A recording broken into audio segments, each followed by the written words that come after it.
पुढची एक अत्यंत महत्त्वाची आणि मोठी बातमी आता आपण पाहणार आहोत। अत्याचाराच्या घटनेनं पुणे पुन्हा एकदा हादरलेला आहे। हुंड्यासाठी अवघ्या 18 वर्षीय विवाहितेचा छळ केला गेल्याचा आता समोर आलेला आहे। जेवणात विष घालून हत्या केल्याचा आरोप करण्यात आलेला आहे। सासरच्यांनी बेदम मारहाण आणि छळ केल्याचा आरोप करण्यात आलाय। श्रुती बनसोडे असं मृत्यू झालेल्या विवाहितेचं नाव आहे आणि ती 16 वर्षांचीच असताना तिचं लग्न झालेलं होतं।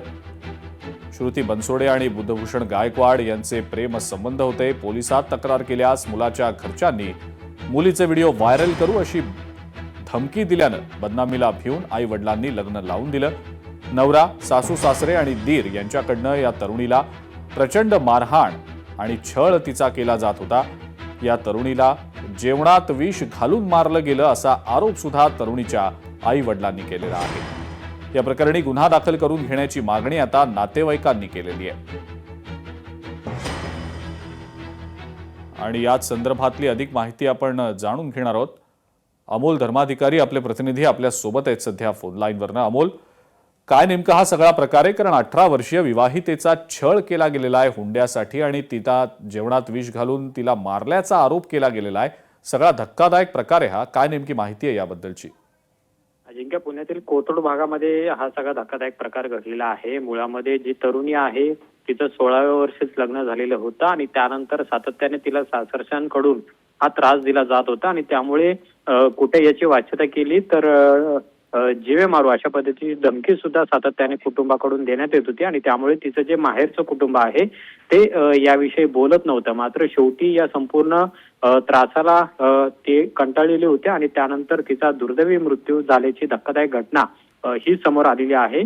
श्रुती बनसोडे असं या मृत्यू झालेल्या विवाहितेचं नाव आहे। 28 मार्च 2024 ला तिचा बुद्धभूषण गायकवाड या व्यक्तीसोबत लग्न झालेलं होतं आणि त्यांचे प्रेम संबंध सुद्धा होते। मात्र नंतर त्या प्रेम संबंधांमध्ये बिघाड झाला आणि आता 4 मेला त्या विवाहितेला प्रचंड उलट्या जुलाबाचा त्रास झाला। त्यानंतर तिला रुग्णालयात सुद्धा उपचार करण्यात आलेला होता, पण 5 मेला तिचा उपचारादरम्यान मृत्यू झाल्याची माहिती आहे ती देण्यात आलेली आहे।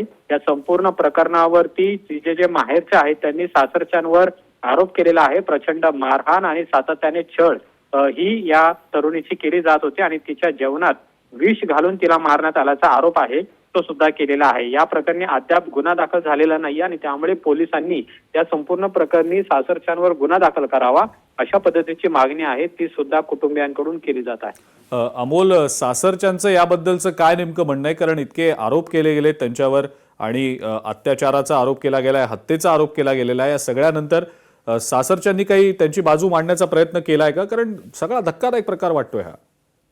नक्कीच आता तरी सासरच्या मंडळींकडून त्यांची जी प्रतिक्रिया आहे ती समोर आलेली नाहीये, पण आता या पीडित मुलीचे जे आई वडील आहेत ते आता पोलीस स्टेशनमध्ये तक्रार नोंदवण्यासाठी जात आहेत। खरं तर पोलिसांनी या आधीच ही तक्रार घेणं आवश्यक होतं आणि त्यानंतर त्या सासरच्यांवर गुन्हा दाखल करणं आवश्यक होतं। मात्र त्या मुलीवर सातत्याने दबाव आणला जात होता। तिचे जे व्हिडिओ आहे ते व्हायरल करू अशा पद्धतीची धमकी तिला सासरच्यांकडून दिली जात होती असं तिच्या माहेरच्या कुटुंबियांचं म्हणणं आहे आणि त्यामुळे आता पोलीस यामध्ये स्वतः दखल घेऊन या बाबतीत काय कार्यवाही करतात, नेमकी चूक कुणाची आहे, तिचा मृत्यू हा नेमका कशा पद्धतीने झालेला आहे, कशाने झालेला आहे याचा सगळा तपास सुरू होईल। पोस्टमॉर्टम मध्ये सुद्धा हे समोर येईल, पण तिच्या माहेरच्या कुटुंबियांनी जो आरोप केलेला आहे तो म्हणजे सातत्याने तिचा होणारा छळ आणि तिला होणारी मारहाण याचमुळे आमच्या मुलीचा मृत्यू झालेला आहे असा आरोप तिच्या घरच्यांनी केलेला आहे। ठीक, अमोल, धन्यवाद सविस्तर माहिती दिली त्याबद्दल।